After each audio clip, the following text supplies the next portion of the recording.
झारखंड विधानसभा चुनाव के लिए आज पहले चरण की वोटिंग खत्म हो गई। पहले चरण में राज्य की 43 सीटों के लिए आज मतदाताओं ने अपने मताधिकार का उपयोग किया। चुनाव आयोग की ओर से जारी आंकड़े के मुताबिक कुल 64.86% मतदाताओं ने मताधिकार का इस्तेमाल किया। ये शाम 5 बजे तक का प्रारंभिक आंकड़ा है। फाइनल आंकड़े में कुछ प्रतिशत की स्वाभाविक रूप से बढ़ोतरी भी हो सकती है। खास बात यह रही कि दशकों तक नक्सल प्रभावित रहे इलाके में बम्पर वोटिंग हुई है। सभी क्षेत्रों में महिला और युवा मतदाताओं में उत्साह देखा गया। पहले आप ये रिपोर्ट देखिए, थोड़ा सा आज झारखंड की सियासत को समझने की कोशिश करेंगे खास मेहमानों के साथ।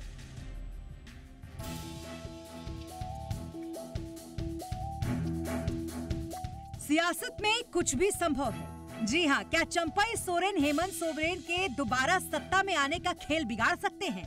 क्या बीजेपी का चंपई सोरेन पर खेला गया दांव कामयाब होगा? ये एक बड़ा सवाल है। दरअसल कुछ दिन पहले तक जो चंपई सोरेन हेमंत सोरेन के दाहिने हाथ माने जाते थे, उन्होंने जेएमएम से अचानक नाता तोड़ा और बीजेपी के हो ली।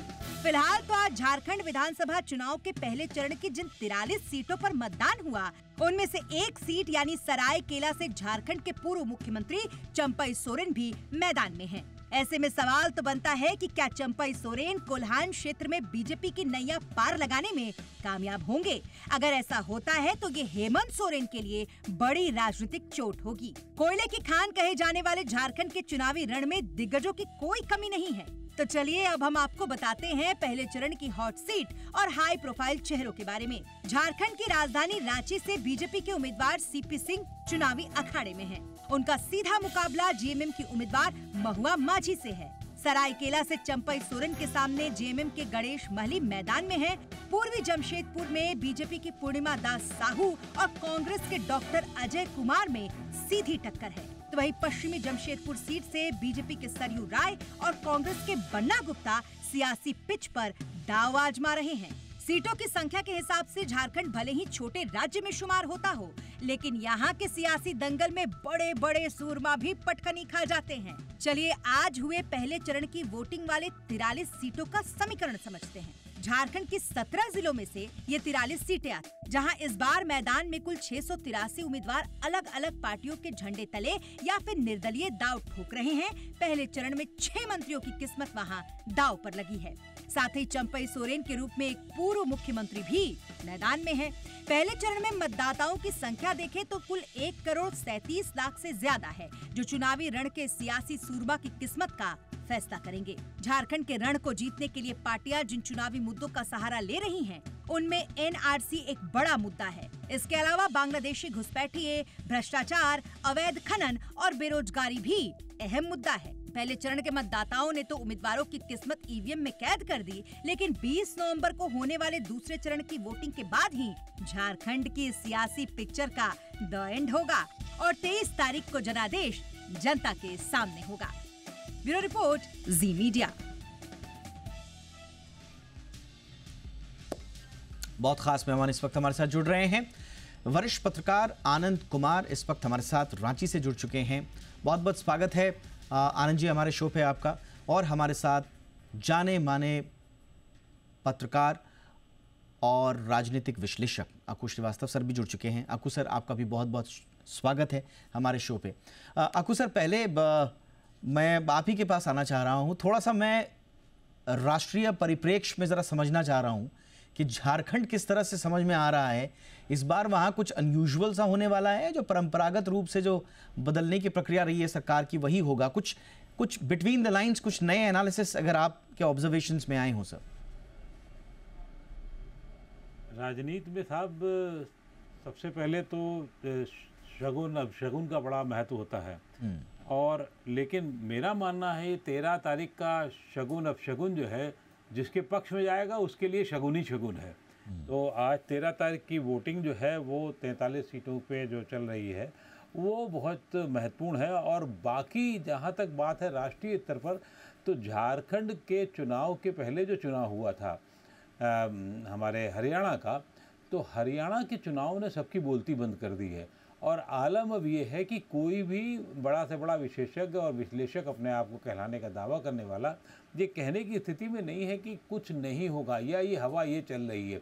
और वो हवा को वो कब उल्टी खा जाए जैसे कि अभी आप तो मुंबई में हैं और हम लोग दिल्ली में हैं, इस समय तक हमारी हवा उल्टी इसलिए है कि 15 नवंबर के आसपास हो रहा है और अभी गर्मी यहाँ चल रही है, आराम से लोग टी शर्ट पे काम कर रहे हैं। तो हवा उल्टी झारखंड में कोशिश तो ये है कि दोनों तरफ से हुई है, लेकिन भारतीय जनता पार्टी कुछ मामलों में बहुत थोड़ा सा आगे निकलने की कोशिश हुई है। मैं थोड़ा अलग तरीके से आपको बताऊं, ये जो कटेंगे तो मरेंगे और उसके बाद ये हुआ जुड़ेंगे वगैरह वगैरह जब नारे आए, तो उसी का एक एक्सटेंशन वहाँ भारतीय जनता पार्टी ने कर दिया और वो हो गया लैंड लव और वोट का।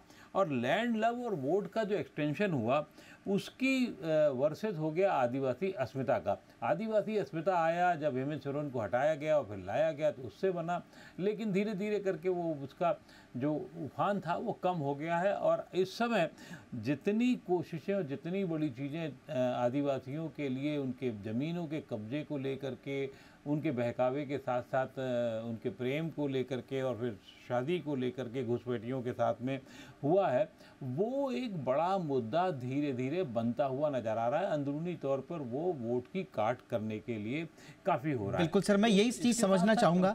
मैं आनंद जी के पास आना चाहूँगा। कुछ सर मैं आ रहा हूँ आपके पास, क्योंकि आपने कहा कि ये मुद्दे इन्फ्लुएंस करेंगे। मैं थोड़ा आनंद जी से यही समझना चाह रहा हूँ। आनंद जी, क्या वाकई में झारखंड की दशा दिशा तय करने वाले यही मुद्दे हैं? हेमंत सोरेन सरकार के खिलाफ भ्रष्टाचार का एक मुद्दा, आदिवासियों का मुद्दा जिसे आज प्रधानमंत्री नरेंद्र मोदी ने संथाल के आदिवासियों की तादाद आधी रह जाने के रूप में उठाया। इसके अलावा यूनिफॉर्म सिविल कोड का मुद्दा वहाँ पर उठाया जाता रहा है बीजेपी की ओर से। इलीगल माइग्रेशन, इमिग्रेशन का इशू वहाँ पर जो इशू आया है, चंपई सोरेन का शिफ्ट है या फिर मोदी की छवि, इनमें से ये सारे बराबर रूप से इन्फ्लुएंस कर रहे हैं झारखंड की पॉलिटिक्स को, या कोई ऐसा प्रोमिनेंट मुद्दा है जो आपको लगता है कि ये मुद्दा सबसे ज्यादा दशा दिशा तय करेगा? आनंद जी। जी देखिए, अक्कू सर ने बहुत सारी बातें बिल्कुल सही बताई है, लेकिन जो ये डेमोग्राफी बदलने का मुद्दा, घुसपैठ बदलने का मुद्दा, लैंड जिहाद, ये सब जो चीज़ें हैं वो सिर्फ संथाल परगना की 18 सीटों के लिए हैं, क्योंकि ये सारा जो सारी समस्या है उस इलाके में। लेकिन झारखंड 5 प्रमंडलों में बटा है, बाकी के भी जो 4 प्रमंडल है वहाँ इस तरह की समस्याएं नहीं है। हर इलाके की अपनी एक विशिष्ट समस्या है या विशिष्ट स्थिति है। और भारतीय जनता पार्टी, जब से हम लोग चुनाव कवर कर रहे हैं, मैं 95-96 से पत्रकारिता कर रहा हूँ, रांची में काफ़ी लंबे समय तक मैं रहा। 2005 में जब झारखंड बना उसके बाद से पहली बार ये स्थिति मैं देख रहा हूँ कि भारतीय जनता पार्टी चुनाव लड़ रही है। उसके पहले भारतीय जनता पार्टी इलेक्शन होती थी तो भारतीय जनता पार्टी पार्टिसिपेट करती थी, इस बार चुनाव लड़ रही है। यानी आप कहें कि ग्राउंड लेवल पर उसकी जितने संगठन हैं, राष्ट्रीय स्वयंसेवक संघ की जितनी इकाइयां हैं, वो सारी की सारी लग गई हैं, पूरी बैटरी। और इसका असर ये दिख रहा है कि अलग अलग जगहों पर जो अलग अलग मुद्दे थे, क्योंकि झारखंड में आदिवासी कहने से कोई एक आदिवासी वर्ग नहीं है, 34 से ज़्यादा जनजातियां हैं, 5-6 बड़े आदिवासी समूह हैं जिनमें संथाल हैं, उरांव हैं, मुंडा हैं, हो हैं, खड़िया हैं। ये जो 28 जो एसटी रिजर्व सीटें हैं इनमें बटे हुए हैं। तो जो दक्षिणी छोटा नागपुर का आदिवासी है वो संथाल परगना के आदिवासी से अलग है, उसकी समस्या भी अलग है। वहाँ घुसपैठ का मामला नहीं है, वहाँ धर्मांतरण का मामला है। वहाँ सरना और धर्मांतरित ईसाई एक दूसरे से अलग हैं। तो इस तरह के मामले हैं। तो ये मुद्दे जो हैं वो अलग अलग जगहों पर भाजपा उसको इनकैश करने की कोशिश कर रही है। और 2014 के चुनाव से ये चुनाव इस मायने में अलग है क्योंकि 2014 में एक तो रघुवर दास की जो भाजपा सरकार थी उसके खिलाफ काफ़ी ज़्यादा एंटी इनकम्बेंसी थी, रघुवर दास की अपनी छवि खराब हो गई थी। और उसके बाद जो टिकट काटे गए 12-13 सिटिंग विधायकों के, जिसमें सरयू राय भी एक प्रमुख नेता थे, इससे जो उपजा जनाक्रोश था उसने भारतीय जनता पार्टी को सत्ता से बाहर कर दिया था। लेकिन हमको ये भी याद रखना होगा कि उस दौर में भी बीजेपी को 25 सीटें मिल गई थी। इस बार जो स्थिति है कि झारखंड मुक्ति मोर्चा 43 सीटों पर लड़ रहा है। पिछली बार 41 सीटों पर लड़कर 30 सीटें जीती थी उसने, इस बार 43 सीटों पर लड़ रहा है। और कांग्रेस ने 17 सीटें जीत ली थी पिछली बार 33 सीटों पर लड़कर, इस बार कांग्रेस 28 या 29 सीटों पर लड़ रही है। लेकिन कांग्रेस के पास जो 17 सीटें हैं वो इंडिया अलायंस के लिए सबसे बड़ी समस्या है, क्योंकि हम लोगों ने पूरे राज्य में लोगों से बात की है। अगर झारखंड मुक्ति मोर्चा को कोई नुकसान पहुंचाएगा या इंडिया अलायंस को, तो वो कांग्रेस पहुंचाएगी, क्योंकि उसकी सीटें दहाई तक पहुंचती हुई नहीं दिखाई दे रही है। इस पूरे चुनाव को हम लोग अगर समराइज करें तो सरकार के खिलाफ एंटी इनकम्बेंसी नहीं है, लेकिन भारतीय जनता पार्टी के खिलाफ कोई आक्रोश भी नहीं है। तो ये चुनाव बड़े अलग तरीके से लड़ा जा रहा है और भारतीय जनता पार्टी। अब यहाँ पर एक विचित्र समीकरण आपने बना दिया आनंद जी, समीकरण ये बनाया कि एंटी इनकम्बेंसी भी नहीं है लेकिन बीजेपी के खिलाफ भी कोई खास रोष नहीं है, और एक जो आपने जो एक चीज इसमें ऐड कर दी, मैं खास नहीं, बिल्कुल रोष नहीं, हाँ खास नेगेटिव रोष नहीं है।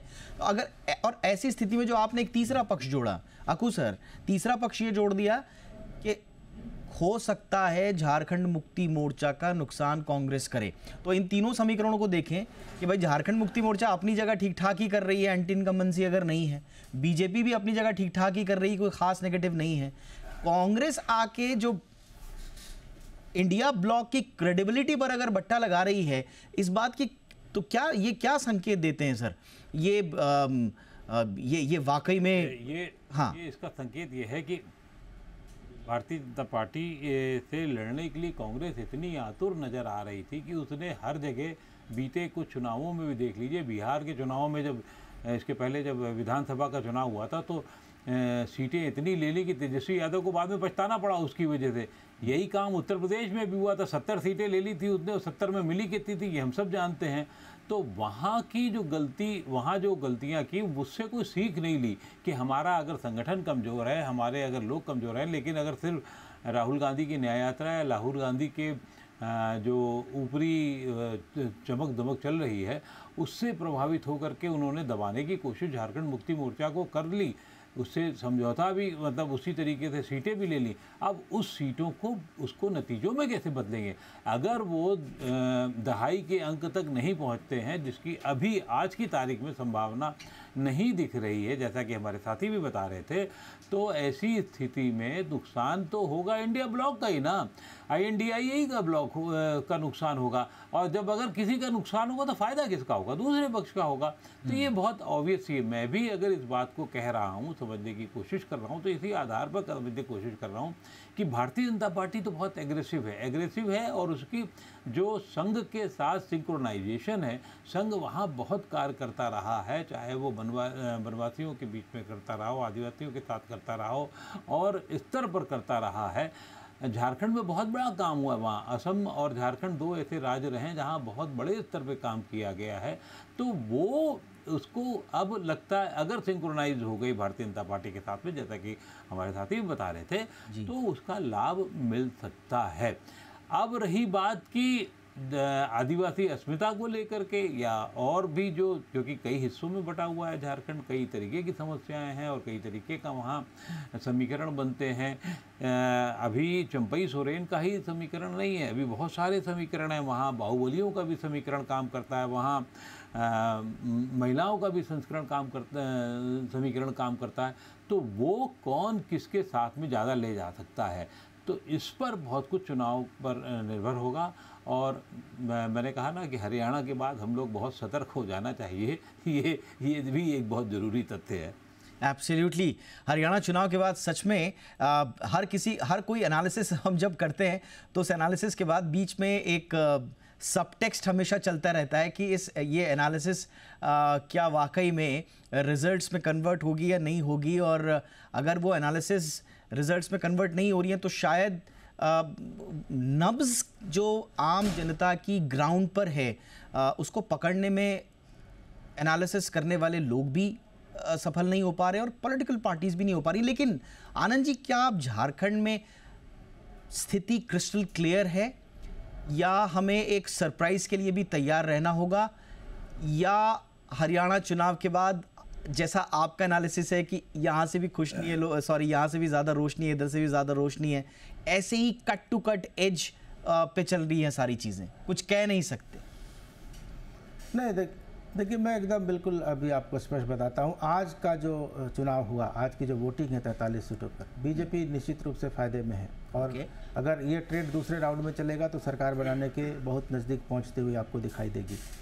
कारण मैं आपको ये बताता हूँ, झारखंड का समाज हम देखेंगे तो आदिवासी हैं, आदिवासियों के साथ मुसलमान हैं 15% के आसपास। एक बड़ा वर्ग है जो क्षेत्रीय अस्मिता से जुड़ा हुआ है, जो यहाँ का लोकल है, जो यहाँ के सवर्ण हैं, यहाँ के ओबीसी हैं।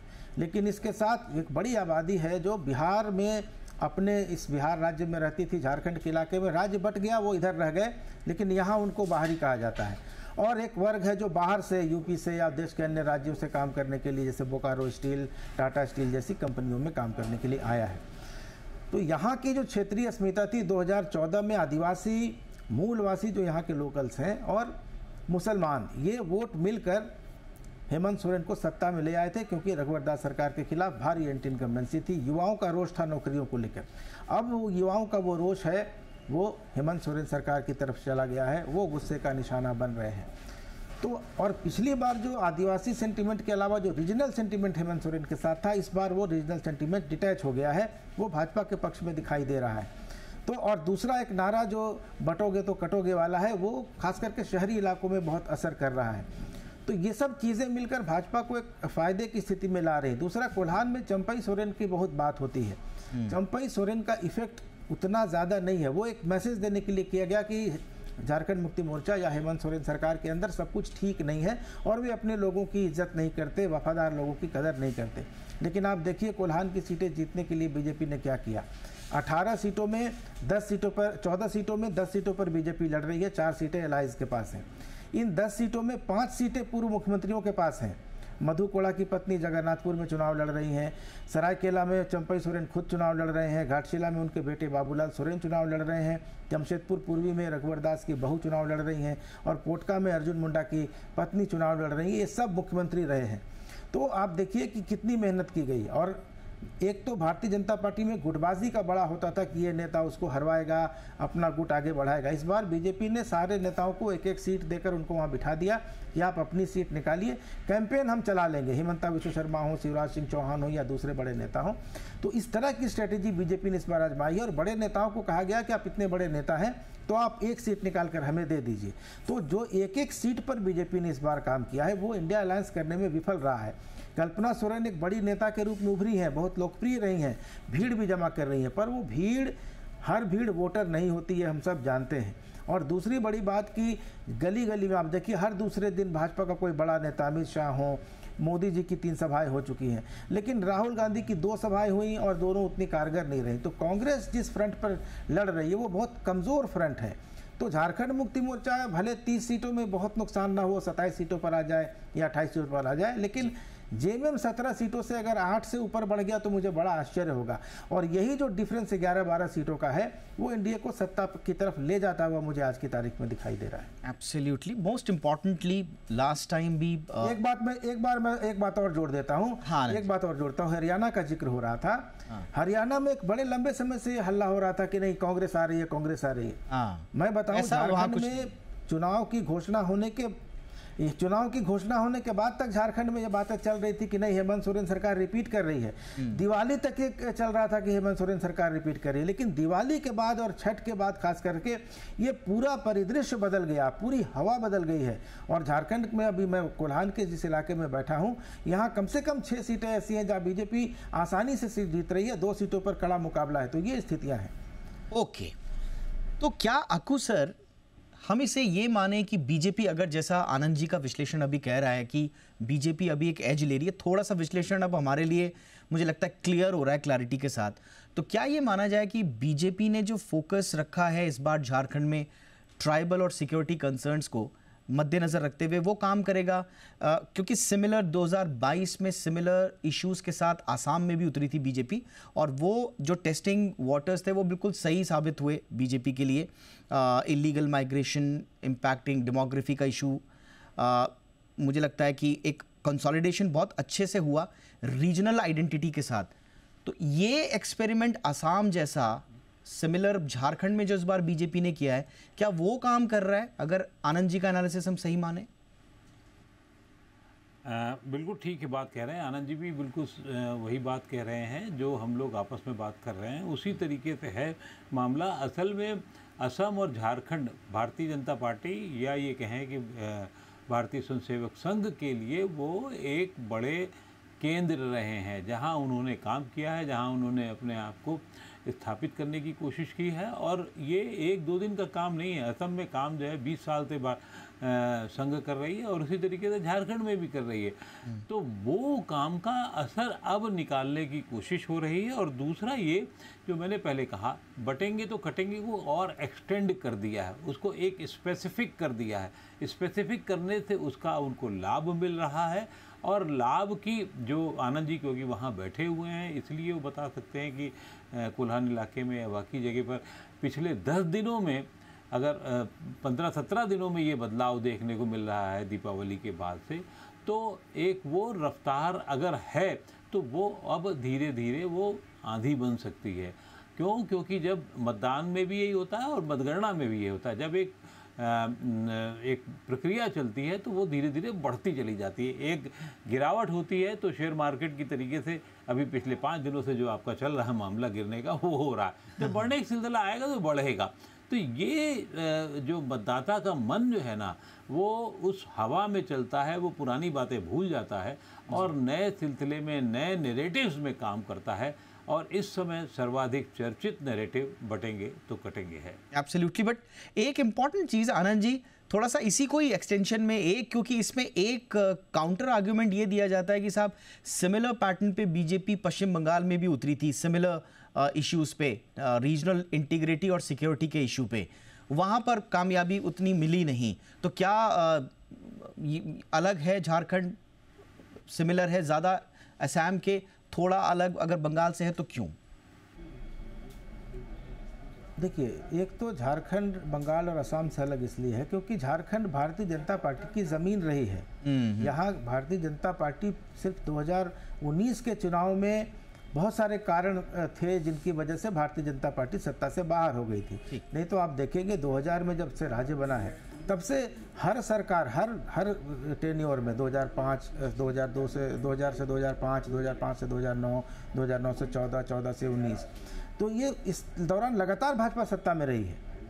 तो भाजपा के लिए अब मैं एक विपरीत सवाल पूछ रहा हूँ आनंद जी, आपसे बहुत अच्छे इनपुट्स मिल रहे हैं। अब मैं आपसे एक विपरीत सवाल पूछ रहा हूँ, जस्ट अपोजिट।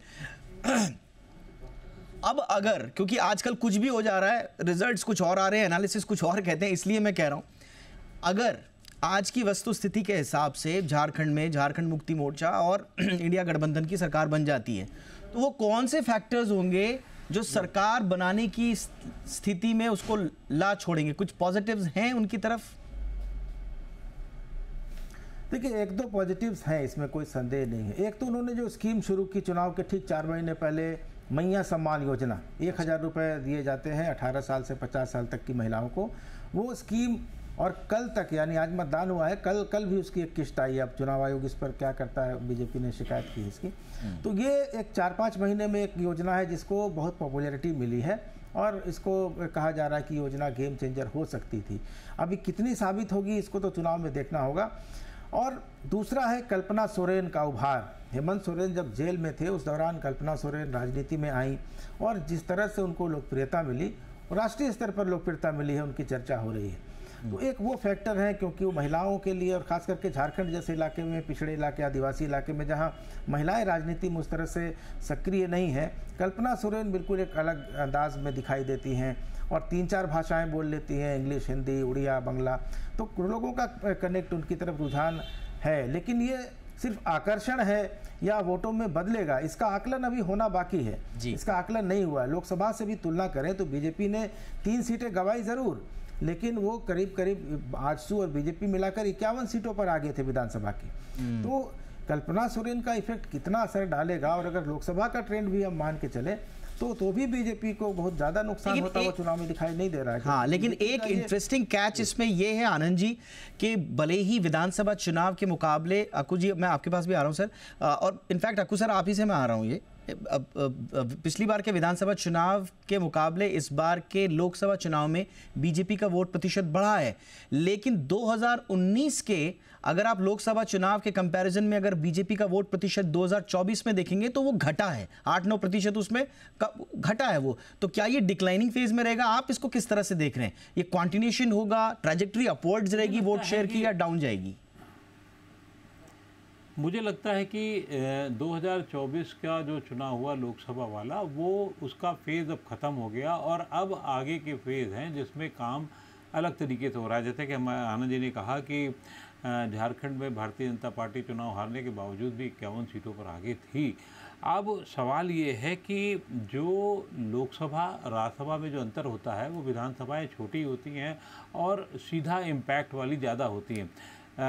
वहाँ के मतदाताओं को भी पता है। और आपको ये ध्यान रखिए, शिवराज सिंह चौहान को वहाँ क्यों लगाया गया।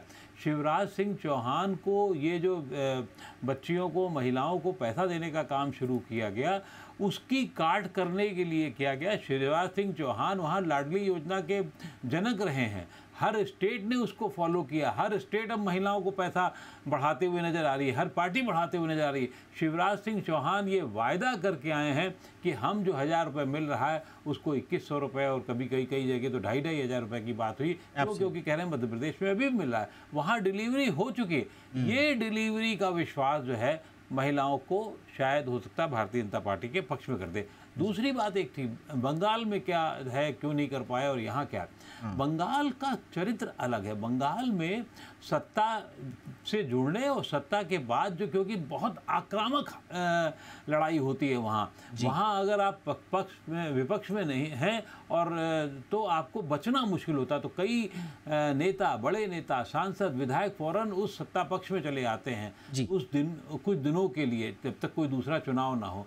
वहाँ और यहाँ जमीन आसमान का अंतर है। तो ये यानी कि तासीर अलग अलग है, अलग हिस्सा। बिल्कुल सर, दोनों की तासीर अलग अलग है। बहुत क्विकली आनंद जी, एक आखिरी सवाल मेरा आपसे होगा, अगर इंडिया अलायंस झारखंड में वो मकाम हासिल नहीं कर पाता है जो वो सोचकर चल रहे थे, तो क्या हम इसे फिर अल्टीमेट डंपिंग जोन मान लें इंडिया अलायंस का?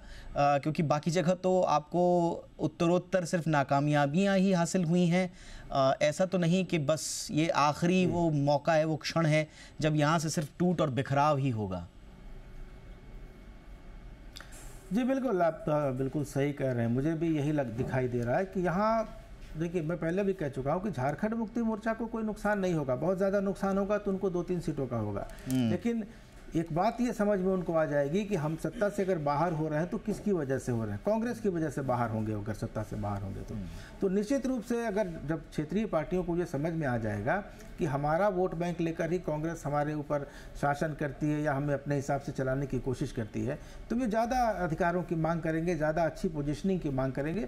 और इस क्लैश ऑफ इंटरेस्ट में इंडिया अलायंस का जो डिक्लाइनेशन है या जो भी बिखराव है, ये शुरू होगा, इसमें कोई दो मत नहीं। एब्सोल्युटली। तो देखने वाली बात होगी कि झारखंड के ज़मीन से निकले सियासी समीकरण आगे भविष्य में किस तरह की संकेत देते हैं, किस तरह के दिशाएं देते हैं, और साथ ही साथ में उसका जो राष्ट्रीय परिप्रेक्ष्य में इम्पैक्ट होता है वो क्या होता है।